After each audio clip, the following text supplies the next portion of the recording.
Salutare criptomonetistule, fii atent la mine, sunt Iulian Pâtea și vreau să-ți arăt cum am făcut $1.000.000 pe ETH în Binance cu o singură tranzacție de acum câteva luni pe care am și postat-o pe canalul de Telegram. Nu vreau să mănânc caca degeaba, vreau să vă arăt direct. Întoarce puțin ecranul, aici avem Binance-ul meu, avem 664.000 profit cross 20 pe ETH. O să vă povestesc de ce am făcut această tranzacție, dar între timp pe canalul de Telegram pe care îl găsiți în descriere aveți exact postarea pe care am făcut-o acum câteva săptămâni. Dacă erați acolo, ați fi putut să deschideți și voi sau ați fi putut să mă întrebați anumite aspecte, pentru că nu sunt consultant financiar, eu doar vă arăt ceea ce fac eu și cum fac eu, pentru că cripto mie mi-a schimbat viața și îmi doresc să transmit asta înapoi universului și să vă încurajez, să vă trimit cât mai multe gânduri pozitive, să faceți și voi ce fac și eu, ce fac și alții, pentru că are balta pește, este loc pentru toată lumea, poate să-ți schimbe viața și e păcat să nu încerci.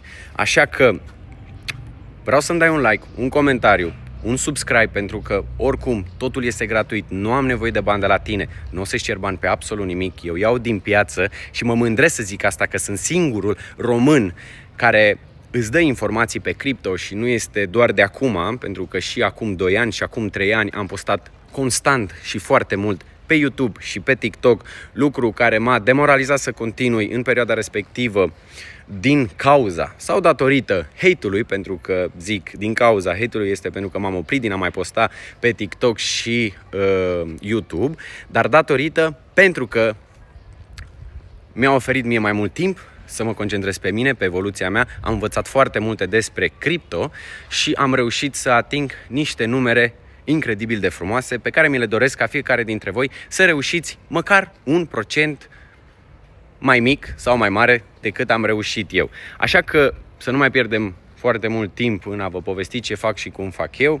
Cu pălăria în cap, ochelarii pe față, Adidas și în picioare, îi dăm drumul să vă povestesc un pic despre ce se întâmplă.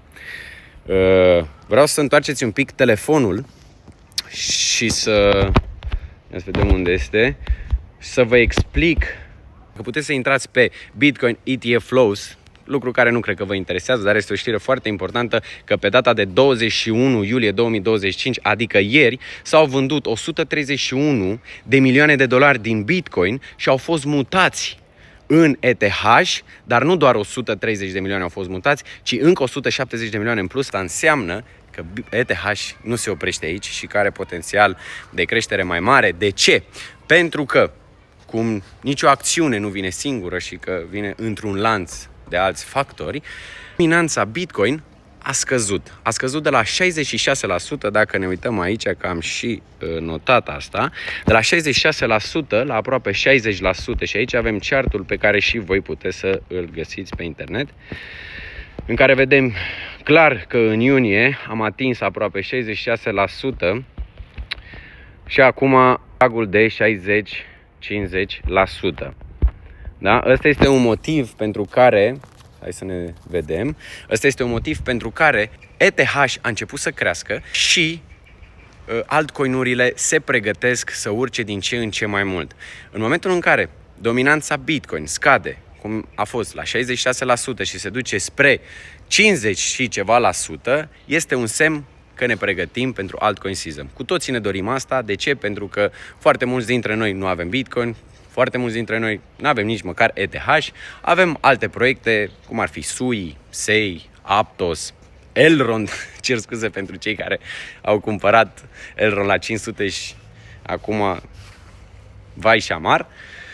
O să vă povestesc și despre Elrond la momentul potrivit, pentru că acum ceva timp am avut o conversație cu cineva și cred că o mai am în telefon să pot vorbi pe dovezi și fapte, pentru că îmi place să fac asta, în care am spus că, din punctul meu de vedere, Elrond, cu toate că are un produs foarte bun, poate să fie una dintre cele mai mari scheme, țepe din România. Lucru care nu vreau să mă pronunț, dar luați voi concluzia. Dominanța Bitcoin scade, ne pregătim pentru altcoin season, lucru foarte bun pentru noi toți ăștia de rând. Deci, dacă urmărim cu atenție cu cât scade mai mult dominanța Bitcoin, să vă intre foarte bine în cap, cu atât putem să facem mai mulți bani. Pentru că vor veni trenduri, altcoin-urile cresc, coinurile vor crește și ele și atunci, nouă cum ne place cazinou, putem să intrăm pe Pamfan sau pe Bonk și să creăm chiar monede sau să cumpărăm monede și cu 20-40 de dolari. Au fost foarte multe cazuri în care oamenii au făcut sute de mii sau chiar milioane. Deci în cripto se pot face foarte mulți bani dacă sunteți atenți și dacă urmăriți persoanele, chiar dacă sunt foarte mulți în România care au început să vă ceară bani pe subscripții, pe cursuri și așa mai departe. Încercați să fiți deștepți. Nu plătiți pe absolut toată lumea. Pentru că dacă plătești azi la ăla 50 de dolari, 50 de dolari, 50 de dolari la ăla, 200 de dolari la ăla, ajungi să plătești câte 1000 de euro pe lună și informațiile sunt la fel aproape la toți. Sunt informații gratuite pe care le puteți găsi și voi pe ChatGPT, pe Google, pe Twitter, pe Reddit și așa mai departe. Așa că îți sugerez să ții informațiile de la absolut toată lumea, pentru că un pic de aici, un pic de aici, un pic de aici, un pic de aici, ajungi să acumulezi atât de multă informație și peste noapte, bam, să faci bani, așa cum zic toți, că ai avut noroc. Dar trecem și peste asta. Un alt aspect foarte important la care trebuie să ne uităm în zilele ce vor urma sunt rapoartele de pe bursă. Sunt câteva companii foarte mari, cum ar fi Tesla, Amazon, Microsoft, Coca-Cola, care vor trebui să-și raporteze rapoartele de profit și atunci cripto va reacționa. Pentru că, după cum bine știm, Bitcoin și ETH sunt corelate cu Nasdaq 100. Adică sentimentul de risc în momentul în care Nasdaq 100 dă semnal, Bitcoin și ETH reacționează foarte repede. Așa că acum, în următoarea perioadă, dacă Tesla iese pe profit și depășește așteptările oamenilor, da, atunci putem să ne așteptăm la câteva creșteri pe partea de altcoins și să fim atenți la ce decizii luăm, pentru foarte multe persoane ce mi-au dat mesaje despre futures. Futures este un tool foarte periculos și foarte bun în același timp, dar trebuie să o luați ca și un casino pe steroizi. Aveți grijă ce faceți acolo, că așa cum puteți să faceți foarte mulți bani, puteți să și pierdeți foarte mulți bani. Nu este neapărat vorba doar despre chart, teorie, grafice și că nu sunteți traderi experimentați.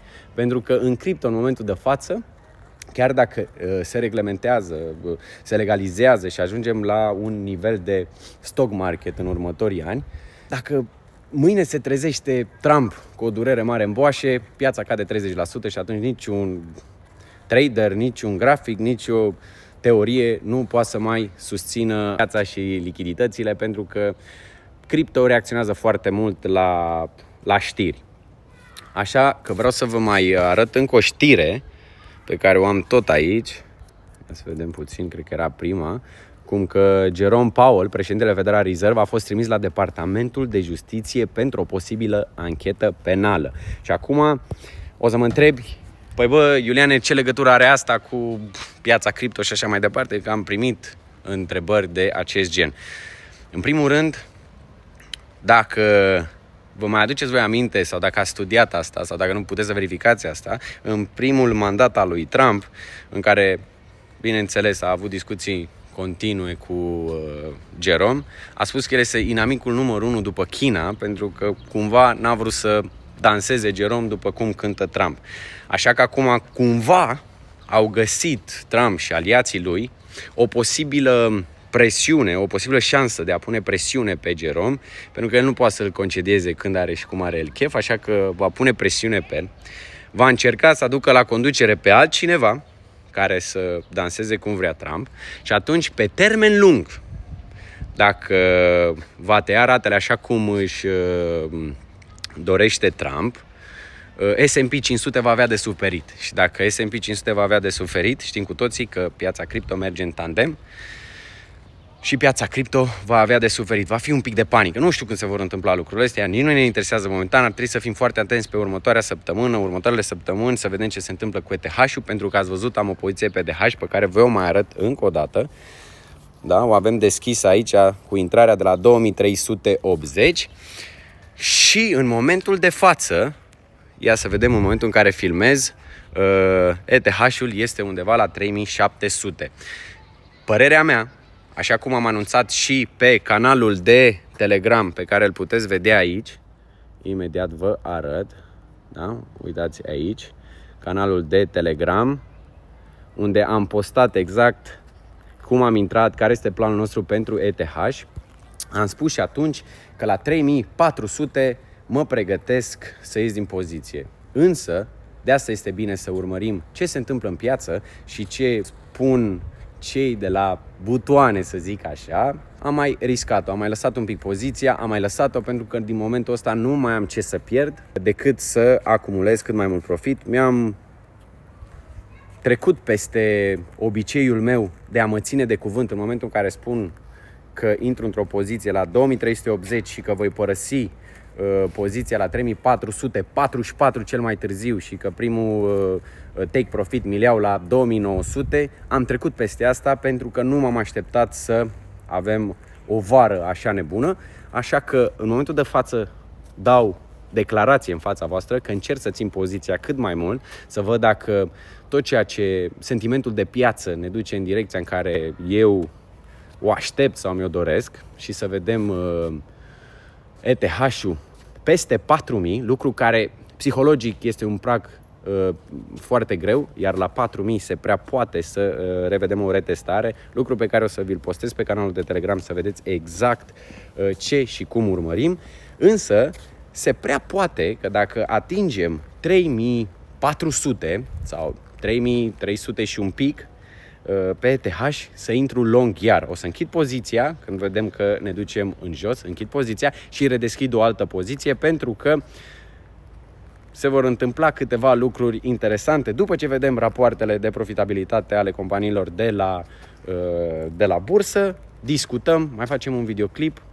Vreau doar să înțelegi că nu am nevoie de niciun ban de la tine, fac video ăsta în timp ce mă plimb și mă gândesc că poate vorbele mele vă ajută, poate canalul meu de Telegram cu anumite postări educaționale vă poate ajuta, vă poate motiva și vă poate schimba viața. Scopul meu este că dacă din 1000 de persoane, 10 reușesc să facă bani și reușesc să schimbe viața și să îndeplinească obiectivele lor personale, sunt fericit. Mă simt mândru că am putut să dau înapoi universului ceea ce mie mi s-a oferit. Am terminat sportul de performanță, pentru cei care nu mă știți, acum 8 ani de zile, am fost și la Survivor, am fost și la Exatlon, însă așa a fost să fie, să ajung în cripto și viața mea să se schimbe după ce am înțeles cum funcționează cripto, cum funcționează bursa, cum funcționează banii, pentru că este foarte important și până ajunge aici am pierdut enorm de mulți bani și am pierdut enorm de mult timp, am pierdut prieteni, am pierdut familie, m-am și semi-îmbolnăvit, mi-am revenit, mulțumesc, sunt bine dacă vă interesează, așa că haideți cu toții, de asta am creat canalul de Telegram, este gratuit, n-au să vă cer niciodată bani, dacă vedeți pe cineva de pe vreun TikTok asemănător cu al meu sau de pe Instagram, sunt fake, nu o să vă abordez niciodată în privat, dacă mă abordați voi și consider că am timp și în general îmi fac timp în 90% din cazuri să răspund, să ajut și să avem o conversație despre ceea ce ne interesează pe noi.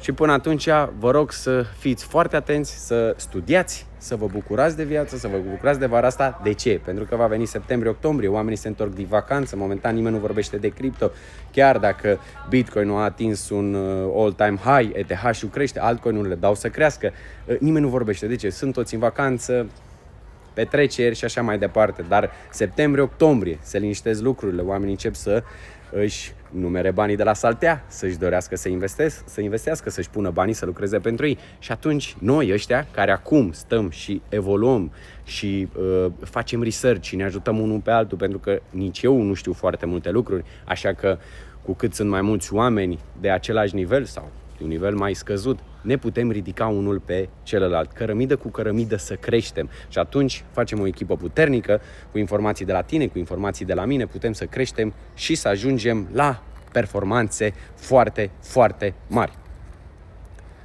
Cu siguranță, piața cripto nu se va duce la zero niciodată și cu siguranță în următoarea perioadă vom vedea creșteri foarte mari. Vom vedea oameni care încep să zică că am avut noroc, că cripto, că bla bla bla și așa mai departe, cum se întâmplă în fiecare ciclu. Vor fi oameni care vor spune că au pierdut bani din cauza noastră sau din cauza mea. Vor fi oameni care întotdeauna vor căuta motive să dea vina pe cineva ca să nu-și asume ei că nu sunt capabili să-și pună osul la bătaie, să studieze cât mai mult, să asculte cât mai mult ceea ce se întâmplă în piață și să riște. Riscul, de care o să vorbim în următoarele videoclipuri, este foarte important și fără a risca nu poți să faci bani. O să vă arăt și v-am zis și în videourile trecute, o să vă arăt și în spot ce acumulez, pentru că am ani buni de când acumulez Bitcoin, ETH, Solana, chiar și s-a închis telefonul, chiar și BNB și multe alte altcoin-uri de care o să vorbim curând. Așa că stai pe fază, intră pe canalul de Telegram, vezi în descriere, dăm și un follow pe TikTok, pe Instagram, dacă vrei să stai la curent. Doar atât, asta mă motivează să postez din ce în ce mai des, să vă dau informații, să vă arăt portofoliul meu, să vă arăt ce fac, cum fac. Și dacă nu fac bine, lasă-mi și un comentariu. Poți să mă și înjuri, dar dă un like și un coment. V-am salutat, lua și o pălărie asta așa un pic și hai să ne ducem către $1.000.000 și împreună să dezvoltăm cea mai tare comunitate cripto.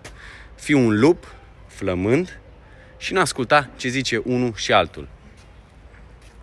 Că am trecut și eu prin asta. Te-am salutat.